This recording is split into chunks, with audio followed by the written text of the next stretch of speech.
একটি ইসলামিক গল্প শোনাই। গল্প সাহাবী আবু হুরায়রা রাদিয়াল্লাহ এর কাহিনী। একদিন সাহাবী আবু হুরায়রা রাদিয়াল্লাহ রাসূলুল্লাহ সাল্লাল্লাহু আলাইহি ওয়াসাল্লাম এর সাথে ছিলেন। একসময় তিনি খুব ক্ষুধার্ত ছিলেন এবং তার কাছে কোনো খাবার ছিল না। তিনি রাসূলুল্লাহ সাল্লাল্লাহু আলাইহি ওয়াসাল্লাম এর কাছে এসে বললেন, ইয়া রাসূলাল্লাহ, আমি অনেক ক্ষুধার্ত, কিছু খেতে চাই কি। রাসূলুল্লাহ সাল্লাল্লাহু আলাইহি ওয়াসাল্লাম তখন তাকে ডেকে এনে বললেন, তুমি এখানে একটু বসো, আমি তোমার জন্য কিছু পাঠিয়ে দিচ্ছি গি।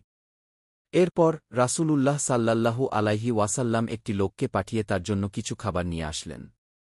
কিন্তু সেই খাবার ছিল খুবই সামান্য। তবুও আবু হুরায়রা রাদিয়াল্লাহ দয়া এবং কৃতজ্ঞতার সাথে তা গ্রহণ করলেন এবং আল্লাহর নামে ধন্যবাদ জানালেন। এটি একটি অসাধারণ ঘটনা, যেখানে আবু হুরায়রা রাদিয়াল্লাহ আমাদের শেখাচ্ছেন যে, যখন আল্লাহর উপর ভরসা রাখা হয়, তখন ক্ষুধার মতো দুর্বস্থা থেকেও শান্তি এবং সন্তুষ্টি পাওয়া যায়।